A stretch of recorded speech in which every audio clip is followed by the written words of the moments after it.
Hi, I'm coming to you from a campground in Texas. My name is Lisa Bradshaw. I'm the founder of a nonprofit called the Don't Wait Project, and I'm traveling the country in search of people who are living Don't Wait stories.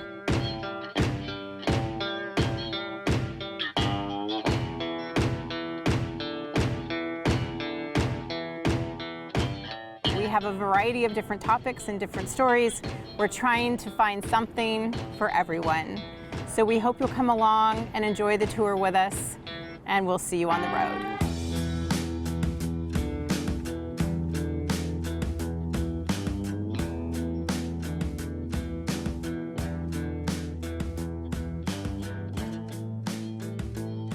A Wish with Wings is a wish granting organization founded in North Texas in 1982.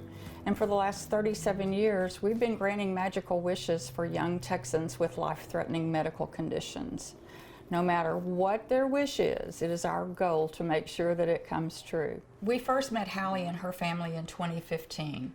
Unbeknownst to us, Hallie had been diagnosed at birth with a rare blood disorder called diamond blackfan anemia, which qualified her to receive a wish. And her wish at that age was for Disney World. So we were thrilled to be able to treat her entire family to a week at Disney World in December of 2015.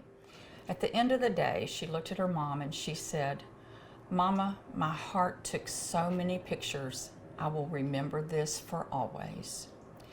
How more special can a wish be to a child than that? That's a true testimony of the power and the magic of a wish. It brings hope, happiness, joy, and laughter. And since that time, Hallie and her entire family have stayed involved with A Wish with Wings. They come to our events throughout the year. Anytime Hallie's been in the hospital, her wish ladies, as she calls us, are there to visit and bring treats, or maybe just bring lunch to the family at the hospital, whatever it is. Hallie kind of likes Mexican food, so usually her order is for beef tacos.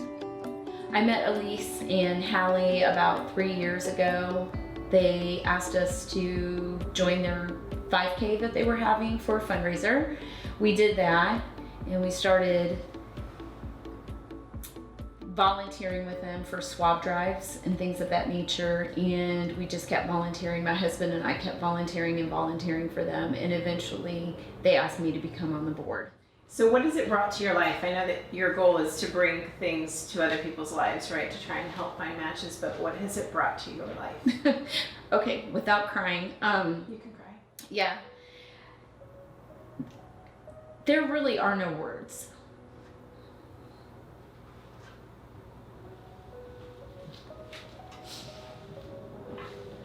To describe what it brings. It's truly indescribable. You want to be there to help other people. You want to be there to give to other people, and support them through the trials and tribulations that they're going through those valleys that they're experiencing. And you're doing it solely for that purpose, but there's so much more that comes out in the end for you. It's almost like a selfless gratification, if you will. And then when you get to spend time with Elise and Hallie and the rest of their family, it becomes your mission to help find matches for them, but to fulfill Hallie's goal and dream to find matches for all the other people that need bone marrow donors. And to be a part of that is, it's almost like she's my child. Like I love her as if she's my own. They're my family. And so you're not just fighting for a cause. You're not fighting for somebody that's distant. It's like you're fighting for your own. I met Drew and Ty in Fort Worth, Texas. They shared their stories of becoming bone marrow donors after participating in one of Hallie's Heroes' many bone marrow drives. So both of you were able to help someone in need of a bone marrow transplant through the drives that Hallie's Heroes had? Yes. So talk a little bit about that. First, you, Drew, you had Had you ever done a bone marrow drive before?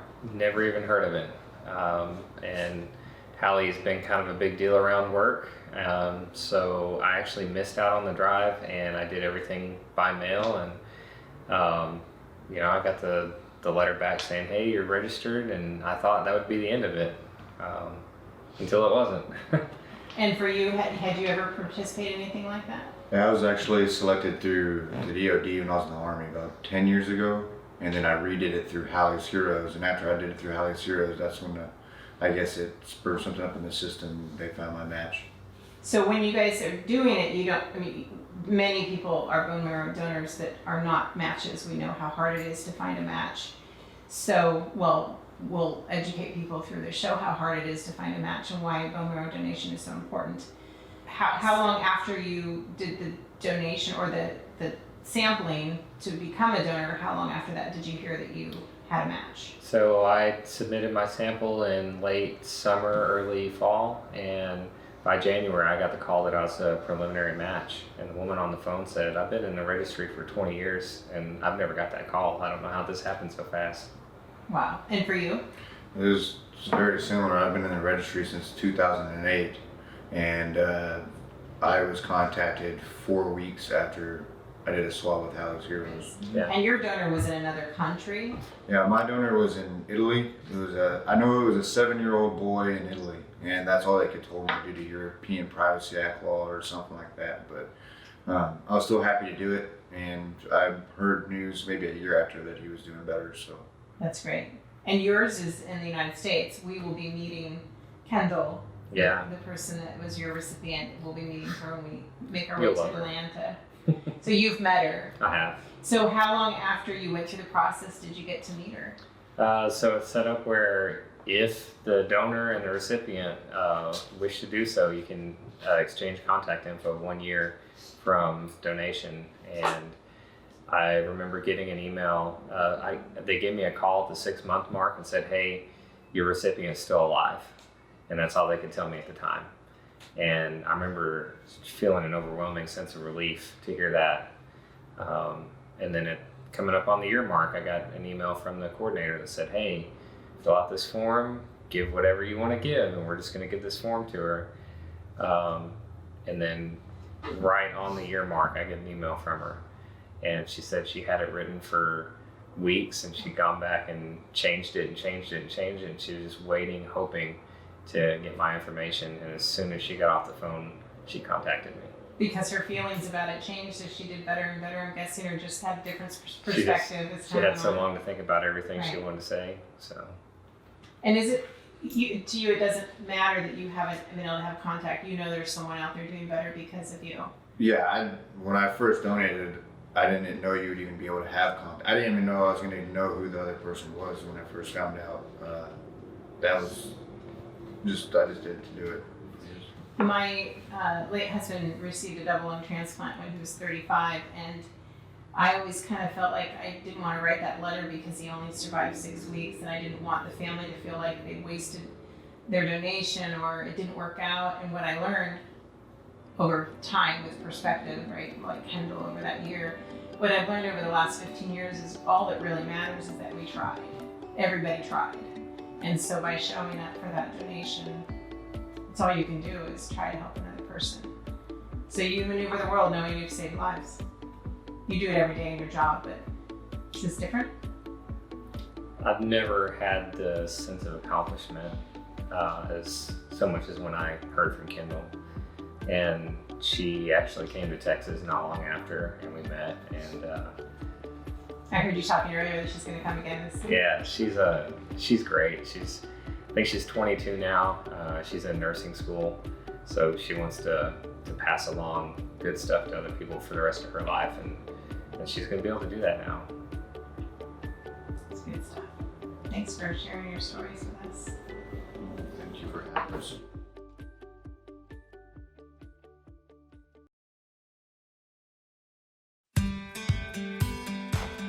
A couple weeks into the Don't Wait Project tour, I traveled to Cartersville, Georgia, a lovely town just outside of Atlanta. There I dined in a historical landmark restaurant. I also visited local shops and met a woman who shared her story of donating her late husband's organs. When we really realized, what it was going to be able to do for two different people, it was great. I have no regrets with it whatsoever of making that decision. Kendall was my reason for visiting Cartersville. I learned of her story when I interviewed Drew Smith in Fort Worth, Texas. Drew is Kendall's bone marrow donor, and Kendall is his recipient. Let's talk about what was happening in your life. What was your life like before you were diagnosed? So in 2017, or actually in 2016, I was starting nursing school. So I went in to have a physical for school and was just kind of feeling tired and not myself. And I was actually in nursing school, so I just, thought it was the hectic lifestyle of school and work and everything. So I was just your average working 20-year-old going to school, and so that was life. So you had blood work done for your physical, and that gave your doctor a little hint of what might be happening? Yeah, I just went in and told him I hadn't been feeling good, and I was like, I just think I'm tired from school and work, and he said it could be anemia. We see that often in females your age. It could be your thyroid. It could be many different things. So he took a couple different sets of blood work, and both times my blood counts were in critical range. So your white count and other indicators? Yes, yeah. Mostly they looked at my white count because of the leukemia cells and everything. And they stayed in critical range, so he sent me to an oncologist. And that oncologist sent me down to Emory because she felt like it was something that they couldn't treat here at home. It had to be someone of, in a specialty area that sees rare diseases. So it wasn't just, but it wasn't a leukemia that's common that people are aware of. It was something. It was actually a genetic disease that caused the pre-leukemia. It's called monomac syndrome. So it's very rare. Yes, it's very rare. So you received this diagnosis that's a rare leukemia, and your best option, or your only option, was to have a transplant. Yes, and that's bone marrow transplant. Yes. So what people don't understand about bone marrow transplants, sometimes some people don't understand that it's one of those living donations that you can make, and usually it's found through a blood drive of some type, and so that's where Hallie comes into your story. Yes. Even though you didn't know who Hallie was. No, for the first year, you don't have any contact with your donor at all. So you didn't know that this was part of this whole big movement that Hallie had started. No, I had no idea. I didn't know Drew. I didn't know Hallie. I didn't know their stories, because for the first year you have no contact with your donor, no recipient donor contact. So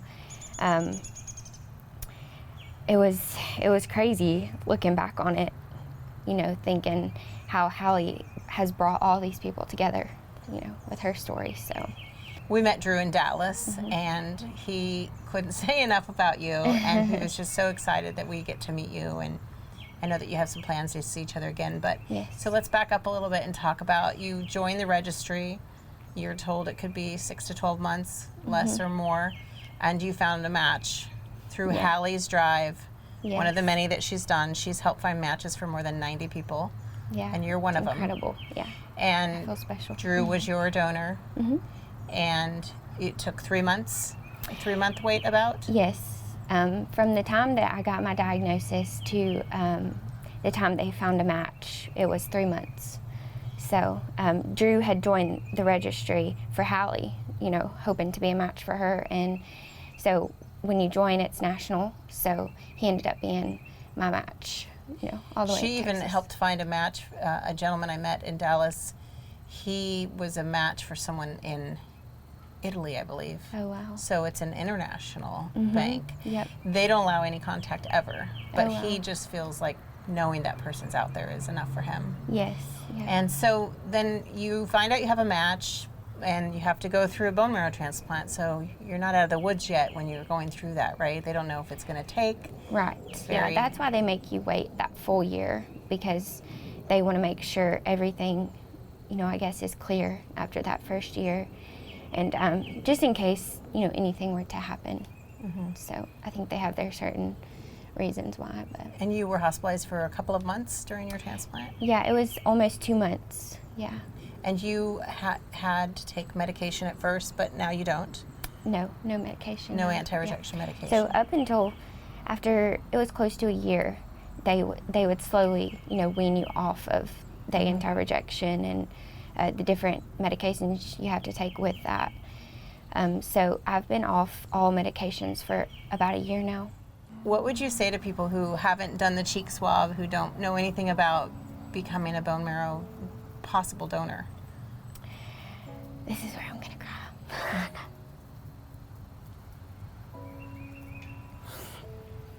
It's hard to put into words. Knowing that someone that doesn't know you, doesn't know anything about you, to selflessly join the registry.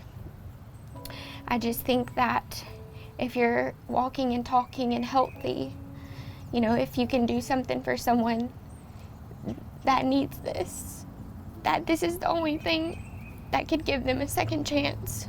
And knowing that you're still able to walk and talk and live your life after saving someone else's, I think that says enough about itself. What was it like for you when you met Drew? It was indescribable. There are no words. I always say, how do you thank someone for saving your life, for giving you a second chance? Well, we were so excited to meet you on the tour because we got to meet Drew, and he told us his story, and we're so happy that you were along our path, that we got to meet you, and I appreciate you taking the time. And thank you. This has been really special, and I always prayed for ways that I could share my story and, give God justice for everything that He's done for me and gotten me through. So this is just one way. Well, thank you. Thank you. I appreciate it.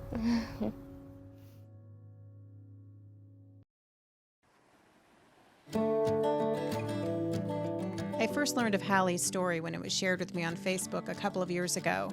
Hallie and her mom joined me on my show via Skype, and knowing I would visit the South during the 2019 Don't Wait Project tour, I planned all along on meeting Hallie while I was in town.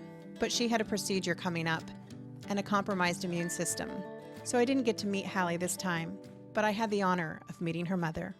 Your story with Hallie and your daughter being diagnosed with a rare blood disease at a young age, you could have gone any number of directions with that, and yet you've created this nonprofit and made this real, you created all this support around you.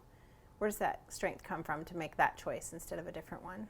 I think that we went all the directions, because she was diagnosed at 15 months old, and we didn't start a charity until she was almost 7. So it took, 6 years to kind of go through a grieving process in a way, because to navigate that. To navigate hospitals and doctors, insurance companies, and hospital stays, and having other children and research and everything. And I think you get so far down that you've got to pull yourself up. I mean, there have been times where we were at our lowest. We moved to a completely different state so that we could find medical care for her. We left family, we left friends. We went through crazy hospital bills and everything. And you get to a point where you're like, okay, there's got to be another way. Yeah.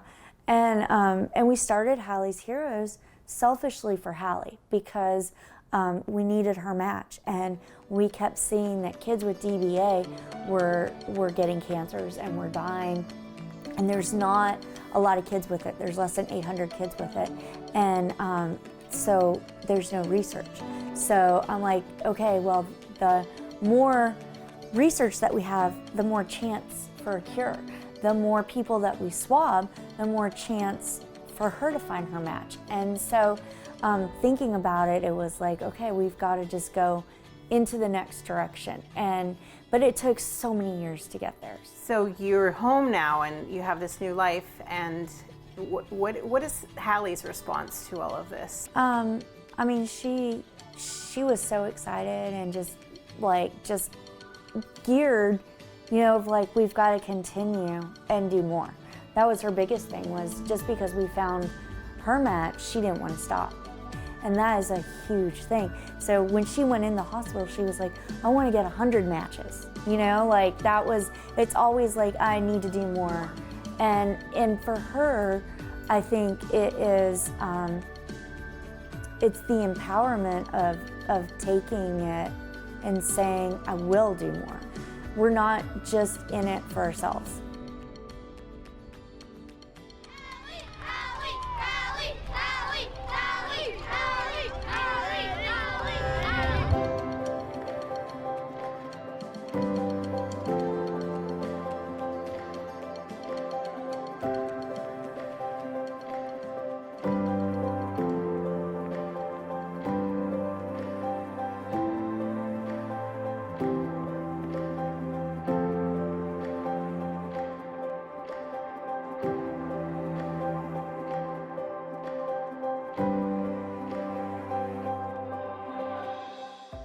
My name's Elise Barnard. I'm Hallie B's mom. Hallie is a Fort Worth police officer, a Fort Worth firefighter, and a Denton Sheriff's deputy. And she has been battling diamond black fan anemia for her whole life. And we have been looking for a bone marrow match for her for 9 years.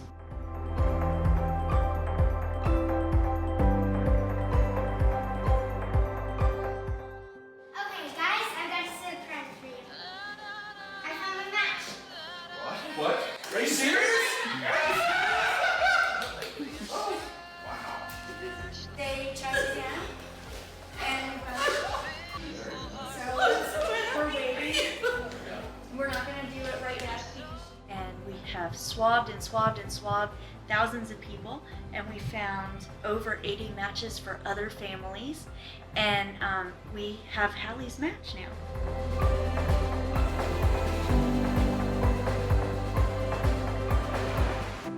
Today, her police officers from all over the DFW, Denton, Mesquite, Haltom City, North Richland Hills, Fort Worth PD, and most of their fire departments are going to be escorting Hallie to the hospital. I'm a little bit nervous and excited. I'm excited to finally not have DBA. Now, after the transplant, there won't be any more doctor visits or hospital visits, and it will be a different way of life.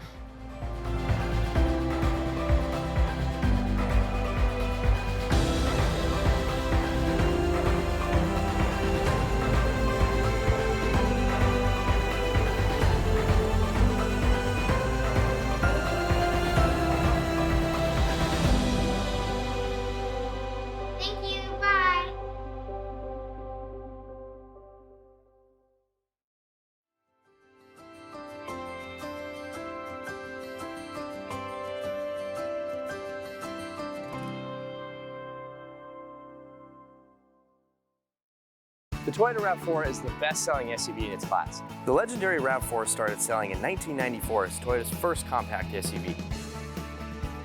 In addition to the gas engine RAV4, Toyota is the only brand offering 4 hybrid trim levels. Its cabin serves up a sleek design, and rear seat passengers enjoy plenty of room. Come test drive a RAV4 at Town Toyota today. The best-selling SUV just got better. You know, what I like to tell people about Cheap Fitness is you'll never get bored here and you'll never be judged. My top priority is making sure people feel welcome here, no matter your age, experience, or ability. The majority of new people that come through our door, they've never even put on a boxing glove. That's why our staff is here to help you and show you through the ropes. It's hugely empowering. I mean, you walk out and you feel like you've accomplished something.